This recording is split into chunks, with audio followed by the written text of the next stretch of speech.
வணக்கம். ஒரு அறிவிப்போட ஆரம்பிக்கலாம். நம்மளோட டெக்னிக்கல் அனாலிசிஸ் ட்ரைனிங் வர அக்டோபர் 15th பக்கமாக நம்ம ஆரம்பிக்கிறோம். நிறைய பேர் ஜாயின் பண்ணிகிட்டு இருக்காங்க. சீட்ஸ் கம்மியாக இருக்குது, ஜாயின் பண்ணுங்கள், நல்லாயிருக்கும். 6 months கோர்ஸு அண்ட் 6 months பீரியடில் ஆல்மோஸ்ட் ஃபஸ்ட்டு ஒரு 1.5 மாதம் விட்டுருங்க. அதுக்கப்புறமா நம்ம வந்து டெய்லி சார்ட்ஸ் பற்றி நிறைய டிஸ்கஸ் பண்ணுவோம். அண்ட் நிறைய சார்ட்ஸ் வந்து ரியல் டைமில் நம்ம பார்த்துட்ருப்போம். நாளைக்கு என்ன நடக்க போகுது, என்ன சார்ட்ஸ் நம்ம பார்க்கலாம், அந்த லெவலில் வந்து நம்ம பார்க்க போகிறோம். டெஃபினட்டாக வந்து ரொம்ப இன்ட்ரெஸ்டிங்காக இருக்கும். ஸ்டாக் மார்க்கெட்னா என்ன, அங்கேருந்து நம்ம ஆரம்பிக்கிறோம். எனக்கு வேண்டியது எல்லாமே வந்து உங்களுக்கு ஒரு பேசிக் பிஸ்னஸ் நாலேஜ் இருக்கணும் ஒன்று. ரெண்டாவது வந்து கம்ப்யூட்டர் ஆப்ரேட் பண்ண தெரியணும் அண்ட் கம்ப்யூட்டர்ஸ் உங்கள்கிட்ட இருக்கணும். அவ்வளோதான். மீதி எல்லாமே வந்து நம்ம பார்த்துக்கலாம். நான் வந்து சாஃப்ட்வேர் ஸ்பெசிஃபிக்காக நான் வந்து எதுவுமே டீச் பண்ணல. ஸ்ட்ராட்டஜிஸ் எதுவுமே நான் டீச் பண்ணல. நான் டீச் பண்ணுறது வந்து கம்ப்ளீட்டாக ஏபிசிடிலேருந்து ஆரம்பித்து அட்வான்ஸ் லெவல் வரைக்கும் நம்ம போகிறோம். கேண்டில் ஸ்டிக்னா என்னலேருந்து ஆரம்பித்து சார்ட் பேட்டர்ன்ஸ் ஆகட்டும், ட்ராயிங் டூல்ஸ் ஆகட்டும், ஆப்ஷன் பையிங் செல்லிங் ஆகட்டும், ஆப்ஷன் அனாலிசிஸ் ஆகட்டும், ஃபியூச்சர்ஸ் ஆகட்டும், ஓப்பன் இன்ட்ரெஸ்ட் ஆகட்டும், ஆப்ஷன் க்ரீக்ஸ் முக்கியமாக அந்த லெவலில் வந்து நம்ம யூஸ் பண்ணுவோம். ஆப்ஷனை பேஸ் பண்ணி ஸ்டாக்கை வந்து எப்படி சூஸ் பண்ணலாம், ஸ்விங் ட்ரேடுக்கு எப்படி பண்ணலாம், இன்ட்ராடே என்ன பண்ணலாம், லாங் டேர்ம் ட்ரேடிங்க்கு என்ன பண்ணலாம், ஃபைனான்ஷியல் பிளானிங் எப்படி பண்ணணும், கம்ப்ளீட்டாக வந்து டீச் பண்ண போகிறோம். இன்க்ளூடிங் எலியட்ஸ் வே ஃபைனலாக ரொம்ப இன்ட்ரெஸ்டிங்காக இருக்கும். வர 15th அன்னைக்கு நம்ம ஸ்டார்ட் பண்ணுறோம். ஏதாச்சும் டீட்டெயில்ஸ் வேணால் கால் பண்ணுங்கள். எங்களோட கால் சென்டர் நம்பருக்கு 9444468888. நிஃப்டி சூப்பர் டூப்பராக போச்சு. இந்த மூவ் வந்து நேற்று நம்ம எதிர்பார்த்தோம். ஆனால் இன்னைக்கு வந்ததுக்கு நிறைய வாட்ஸ்அப் குரூப்பில் போன விஷயம் வந்து ஹரியானாவில் வந்து ரிசல்ட் எதிர்பார்க்காத பிஜேபி வின் பண்ணிச்சு, காங்கிரஸ் வின் பண்ணுன்ற இடத்துல வந்து பிஜேபி வின் பண்ணிச்சு ஒன்று. ரெண்டாவது ஜம்மு அண்ட் காஷ்மீரில் டோட்டல் வாஷ் அவுட் ஆகுன்ற இடத்துல 29 சீட்ஸ் வின் பண்ணியிருக்கிறாங்க. இது எல்லாமே வந்து செம்ம பாசிட்டிவான விஷயம் சொல்லிட்டு இதனால மார்க்கெட் தூக்கிச்சுன்றாங்க. பட் பேசிக்காக நம்ம நேற்று எதிர்பார்த்தது வந்து ஷார்ட் கவரிங் வரும். தோ அந்த லெவல் வரைக்கும் ஓப்பன் ஆனது ஓரளவுக்கு கேப் அப்பில் நேற்று நான் சொல்கிறது ஓப்பன் ஆச்சு.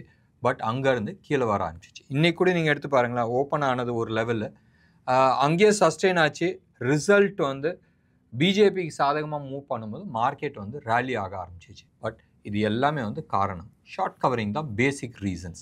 இன்றைக்கி நீங்கள் எடுத்து பாருங்களேன், ஆல்மோஸ்ட் எல்லா செக்டாருமே வந்து சூப்பர் டூப்பரான பர்ஃபார்மன்ஸ். மெயினாக மெட்டல்ஸ் வந்து அடிச்சிட்டாங்க, ரைட்? மெட்டல் ஏன் அடித்தாங்க? லாஸ்ட் ஃபியூ டேஸாக வந்து மெட்டல்ஸ் ஏறிட்டு இருந்துச்சு. ஸோ ஷார்ட் கவரிங்னால தான் இது மார்க்கெட் ரேலியாக இருக்குது. நீங்கள் எடுத்து பாருங்களேன், எல்லா ஸ்டாக்ஸுமே நீங்கள் எடுத்து பாருங்கள். ஆனது யார்? பேங்கிங் செக்டரில் வந்து RBL, CUB, bank of Baroda, federal பேங்க்கு, ஹெச்டிஎஃப்சி பேங்க்கு, இவங்கெல்லாம் வந்து போட்டு அடின்னு அடித்தது. Balakrishna industry, TVS, Bosch, M&M, இவங்களாம் கூட அடி வாங்கின செக்டார்ஸு. அதே மாதிரி நீங்கள் டெக்ஸ்டைல்ஸ் எடுத்துக்கிட்டிங்கன்னா ட்ரெண்ட்ஸு, ரைட்? இன்றைக்கி வந்து ஒன் ஆஃப் தி டாப் பர்ஃபார்மன்ஸாக இருந்தது டெக்ஸ்டைல். ட்ரெண்ட்ஸ் வந்து இன்றைக்கி க்ளோஸ் டு அபவுட் 7.8% அப்பாக இருந்துச்சு. அதே மாதிரி டெக்ஸான் 7.5% அப்பாக இருந்துச்சு. Super duper stock. And counter ட்ரெண்டில் தான் கீழே விழுந்துட்டு இருந்துச்சு. அண்ட் பியூட்டிஃபுல்லாக அப் மூவ் கொடுத்துருக்கு ஒன்று. ரெண்டாவது defence stocks, most of the defence stocks, most of the public sector enterprises எல்லாமே வந்து dream run 5x 6x 10x மூவ்லாம் வந்து 1 year பீரியடில் நம்ம பார்த்தோம். பப்ளிக் செக்டாராக ஒரு சைடில் ஒரு காலத்தில் வந்து ஒரு காலம் என்ன 2022ல் வந்து அலர்ஜி அந்த ஸ்டாக் பக்கமே போகக்கூடாதுன்னு நினச்சவங்க, it was become a darling of the market. நிறைய ஸ்டாக் வந்து 30, 40, 50% வந்து கரெக்டாக இருக்குது. கொச்சின் ஷிப்யார்ட்லாம் எடுத்துங்க, ஆல்மோஸ்ட் 40% வந்து கரெக்ஷனாக இருக்குது. 40 or 50% வந்து கரெக்ஷனாக இருக்குது. ஸோ எல்லா பப்ளிக் செக்டர் என்டர்பிரைசஸும் பயங்கரமான கரெக்ஷன்ஸ். இன்றைக்கி அந்த ஸ்டாக்ஸ் எல்லாமே ரேலி ஆக ஆரம்பிச்சிச்சு. பவர் ஃபைனான்ஸ் கார்பரேஷன் எடுத்துங்க, 5.8% அப்பு. ஆர்இசி எடுத்துங்க, 4.6% அப்பு. ஸோ எல்லாமே வந்து ஷார்ட் கவரிங்கில் தான் ஏறி இருக்குது. நான் வந்து சொல்லிட்டு இருந்தது வந்து மார்க்கெட் கீழே உளுந்தது இந்தியா ஃபேக்டர், ரெண்டாவது வந்து ஈரான் இஸ்ரேல் வார், இந்த ஃபேக்டர் மிடில் ஈஸ்ட் ஃபேக்டர், இதனால கீழே உளுந்துச்சு. எனக்கு அது வேணாம், இது வந்து எப்போ வேணாலும் ரிக்கவரி ஆகிடும், ரைட்? இதுக்கு வந்து எக்ஸாம்பிள்ஸ் நான் காட்டியிருந்தேன், யுக்ரைன் ரஷ்யா வார். ஸோ இந்தது ரிக்கவர் ஆகிடும். எனக்கு வேண்டியது வந்து China factor or US factor. இந்த ஃபேக்டர் வந்துச்சுன்னு சொன்னால் ரிக்கவரி ஆகாது ஒன்று. ரெண்டாவது, எல்லாருமே வந்து சொல்லிட்டு இருந்தாங்க செல் இண்டியா பை சைனா, இதுதான் வந்து ரூல் போயிட்டுருக்கு. நிறைய பேர் வந்து இந்தியாவில் விற்றுட்டு சைனாவுக்கு போகிறாங்கன்றது. நீங்கள் என்ன ஃபண்ட் மேனேஜர் அவ்வளோ பெரிய முட்டாளா, ரைட்? ஒரே ஒரு கண்ட்ரியை வந்து பிளான் பண்ணிட்டு இருக்கிற ஒரே ஒரு கேஷு இதை வித்துட்டு தான் இதை எடுத்துட்டு தான் அங்கே போகணுன்ற அவனுக்கு என்ன தலையெழுத்தா? ஃபண்ட்ஸ் வந்து அவங்களுக்கு ஒரு பிரச்சனையே கிடையாது, ரைட்? அண்ட் எப்படியா இருந்தாலும் ஸ்ட்ராட்டஜிஸ். இப்போ நம்ம வந்து ஒரு செக்டாரில் இந்தியா டைரக்டில் பொறுத்த வரைக்கும் நாங்கள் வந்து ஒரு 4 செக்டார் ஐடென்டிஃபை பண்ணி அந்த செக்டாரில் இருக்கிற லீடர்ஸை வந்து நம்ம இன்வெஸ்ட் பண்ணுவோம். Fund managers, international fund managers என்ன பண்ணுவாங்க, ஒரு 4 கண்ட்ரியை சூஸ் பண்ணிவிட்டு அந்த கண்ட்ரியில் இருக்கிற லீடர் ஸ்டாக்ஸை வந்து இன்வெஸ்ட் பண்ணுவாங்க. இதுதான் வந்து ஸ்ட்ராட்டஜி. ஸோ டெஃபினட்டாக இந்தியாவில் விற்று தான் அந்த கேஷ் அங்கே எடுத்துகிட்டு போகணுன்ற அவசியம் கிடையாது. ஒன்று. ரெண்டாவது, எஃப்ஐஐஸ் வந்து டெஃபினிஷன்ஸ் வந்து டோட்டலி டிஃப்ரென்ஸ். எஃப்ஐஐஸ்னால் வெறும் ஃபாரின் இன்ஸ்டிடியூஷன் இன்வெஸ்டர்ஸ் மட்டும் கிடையாது, என்ஆர்ஐ ஃபண்ட்ஸையும் எஃப்ஐஐ கணக்கில் தான் வந்துகிட்டு இருக்கு. நம்ம மெயின் மேட்ருக்கு வரலாம். சைனா A50 இப்போ ரைட் நவ் ஃபியூச்சர்ஸில் வந்து எடுத்துக்கிட்டிங்கன்னா 9.8% கீழே வந்துருக்கு. ஹான்சன், அதாவது ஹாங்காங் மார்க்கெட்டு, ரைட் நவ் வந்து 7.43% வந்து டவுன். மத்தியானமாக வந்து ஆல்மோஸ்ட் 10.3% வந்து டவுன் ஆகிருந்துச்சு. என்ன ஃபாஸ்ட்டில் மேலே ஏறிச்சோ அந்த ஃபாஸ்ட்டில் வந்து கீழே விழுந்துட்டுருக்கு. Perfect drop, right? 36% in less than 10 daysன்றது நம்புற மாதிரி இருக்கா? ஏதோ எலி அம்பனமாக ஓடல. டெஃபினட்டாக it was a perfect drop for them. இதே தான் வந்து இந்தியாலையும் பயந்துகிட்டு இருக்கு. ஒரு ஃபால் வந்துச்சு, உச்சத்தில் வந்து ஆல்மோஸ்ட் 1500 பாயிண்ட்ஸ் கீழே விழுந்துச்சு. உளுந்து ஒரு புல் பேக் ரேலி வரும், ஆல்மோஸ்ட் நியர் ஹைக் போகிறதுக்கான சான்சஸ் இருக்குது. போன வாரம் நான் வந்து சொல்லிட்டு இருந்தேன் தெரியுமா, 25,600 க்ராஸ் பண்ணிச்சுன்னா 900 வரைக்கும் போகுன்றது. ப்ராபப்ளி அந்த ஜோன் வரைக்கும் போகிறதுக்கான வாய்ப்புகள் இருக்குது. இல்லை நியூ ஆல் டைம் ஹை கூடயும் போகலாம். போகுன்றதை நான் சொல்ல, போகலாம். அப்படி போச்சுன்னு சொன்னால் it's a perfect drop, right? எல்லாருமே வந்து செம்ம ஆப்பர்ச்சுனிட்டி பாரு, 1500 பாயிண்ட்டு, என்ன எல்லா கதையும் வரும், ரைட்? அங்கேருந்து கீழே விழுந்துச்சுன்னு சொன்னால், இன்றைக்கி சைனா விழுந்துச்சு தெரியுமா, 10%, 12%. நினச்சி பாருங்கள், நம்ம மார்க்கெட்டை வந்து ஒரே நாளில் ஒரு 2500 பாயிண்ட் உழுவுதுன்னு சொன்னால் எத்தனை பேர் இந்த மார்க்கெட்டில் வந்து சர்வைவ் ஆவீங்க, ரைட்? கொஞ்ச நாளைக்கு முன்னாடி வந்து செபியை வந்து மியூச்சுவல் ஃபண்டுக்கு வந்து ஸ்ட்ரெஸ் டெஸ்ட்டுன்னு ஒன்று போட்டாங்க. சப்போஸ் மார்க்கெட்டை வந்து திடீர்னு இவ்வளோ பர்சன்டேஜ் வேணும்னு சொன்னால் எவ்வளோ நாளில் நீங்கள் வந்து பணம் உருவி கொடுப்பீங்கன்றது இந்த கேள்வி வந்துச்சு. அதே கேள்வி நீங்கள் உங்களோட போர்ட்ஃபோலியோவில் நீங்கள் போட்டு பாருங்களேன். திடீர்னு நாளைக்கு வந்து ஒரு 2500 பாயிண்ட் கீழே குறையுது, ரைட்? நீங்கள் எண்ட் ஆஃப் த டேயில் வந்து ஓகே ரிக்கவரி ஆகும்னு நினைக்கிறீங்க, அடுத்த நாளில் வந்து இன்னும் ஒரு 6%, 7% கீழே விழுவுது. உங்களோட மைண்ட் செட் என்ன இருக்கும்? உங்கள் போர்ட்ஃபோலியோ என்ன ஆகும்? உங்களோட இவ்வளோ நாள் இன்வெஸ்ட்மெண்ட் என்ன ஆகும்? யோசனை பண்ணி பாருங்களேன். நீங்கள் வந்து ஸ்டாப் லாஸ் போடுறீங்க, ரைட்? ஸ்டாப் லாஸ் எங்கே இருக்கும்? ட்ரிகரே ஆகாத, ஜம்ப் ஆகி போயிட்டே இருக்குமே. இந்த விஷயத்தை தான் நான் வந்து பயப்படுறது, ரைட்? இந்த பயத்தை தான் வந்து ஜாக்கிரதையாக இருங்கன்றது நான் அடிக்கடி சொல்கிறேன். வெயிட் பண்ணி பார்க்கலாம். இன்றைக்கான rally it was not a aggressive rally, but ஸ்லோவாக வந்து மேலே போன ரேலி. பட் 25,000க்கு மேலே வந்து க்ளோஸ் ஆகிருக்கு. ஒரு முக்கியமான கட்டம், ரைட்?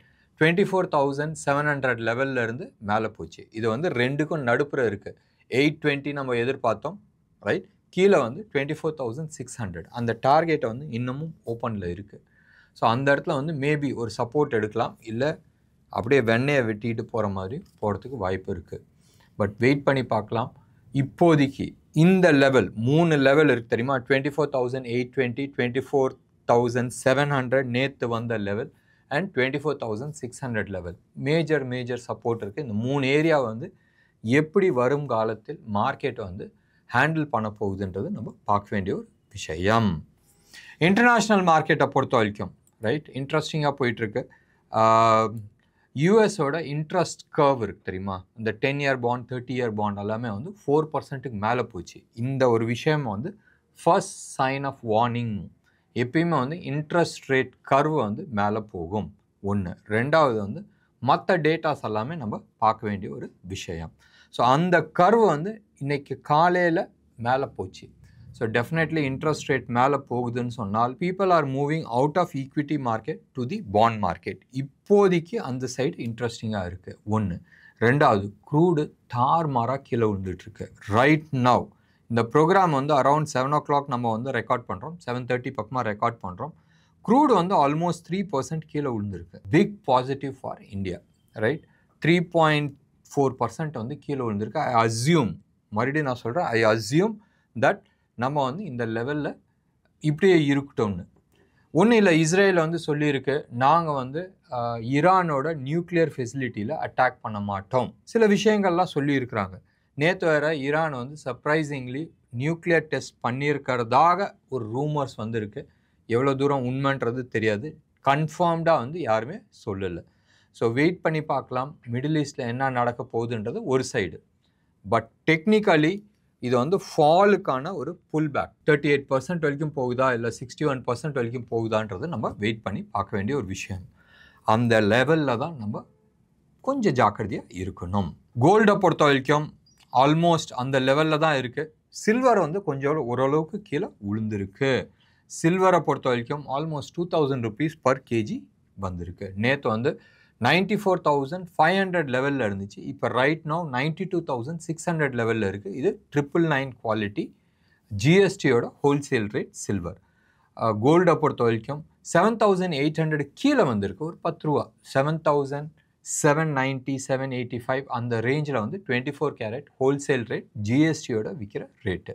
ருப்பியை பொறுத்த வரைக்கும் அந்த 84.10 இருந்துச்சு நேற்று, அந்த லெவலில் இருந்து கீழே வந்திருக்கு. 83 90 95 அந்த ரேஞ்சில் வந்து ட்ரேட் ஆகிட்டுருக்கு. இது ரெண்டுமே வந்து ஓரளவுக்கு பாசிட்டிவ். பட் மேஜர் பாசிட்டிவ் வந்து க்ரூடு கீழே விழுந்தது, which is a super duper positive for India. அதுதான் பயமாக இருந்துச்சு. ஏன்னு சொன்னால் கரண்ட் அக்கௌண்ட் டெஃபிசிட் அடிக்கிறதுக்கான சான்சஸ் இருக்குன்றது. எஃப்ஐஐஸ் ஆஸ் யூஷுவல் விற்றுருக்குறாங்க. 5,729 crores வந்து விற்றுருக்குறாங்க. அவங்க விற்றா நம்ம வாங்க போகிறோம். டிஐஐஸ் வந்து ஆல்மோஸ்ட் 7,000 crores வந்து வாங்கியிருக்கிறாங்க. இது வந்து செம்ம பாசிட்டிவான நியூஸ், ரைட்? ஸோ எவ்வளோ விற்கிறீங்களோ அந்த அளவுக்கு நான் வந்து வாங்கிறதுக்கு ரெடியாக இருக்கிறேன். ஒன்று. ரெண்டாவது, விக்ஸு இன்றைக்கி வந்து இந்தியா விக்ஸ் வந்து க்ளோஸ் அபவுட் 3% வந்து கீழே விழுந்திருக்கு. அண்ட் மீண்டும் அந்த 15 கீழே வந்துருச்சு. 14.59% வந்து நிற்கிது. பாயிண்ட்ஸ் அந்த லெவலில் வந்து நிற்கிது. நாளைக்கு ஸ்டாக் ஸ்பெசிஃபிக்காக இல்லை லெவல் எதுவுமே நான் சொல்லணும்னு நான் விருப்பப்படல. ஏற்கனவே வந்து நான் சொல்லியிருக்கிறேன் 25,400 600 இந்த லெவலை வந்து கிராஸ் பண்ணிட்டோம் அப்சைடில், then we'll look into it. ஒன்று. டவுன் சைடில் 24,600 லெவலில் உடைக்கிட்டோம், அதுக்கப்புறமா நம்ம கவனிக்கலாம். பேங்க் நிஃப்டியை பொறுத்த வரைக்கும் மிக மிக மிக மிக ஜாக்கிரதையாக பார்க்க வேண்டிய விஷயம் 49,650 லெவல். இந்த லெவல் உடஞ்சிச்சினால் பெரிய கிராஷ் ஆகிறதுக்கான சான்சஸ் இருக்குது. அந்த லெவல் சஸ்டெயின் ஆகிச்சுனால் ஃபர்தர் அப்சைடுக்கான பாசிபிலிட்டிஸ் இருக்குது. என்ன நேயர்களே, இன்னைக்கு ப்ரோக்ராம் உங்களுக்கு பிடிச்சிருந்துச்சுன்னா லைக் பண்ணுங்கள், ஷேர் பண்ணுங்கள். டெஃபினட்டாக உங்களோட கமெண்ட்டை கமெண்ட் பாக்ஸில் கொடுங்க. நன்றி, வணக்கம்.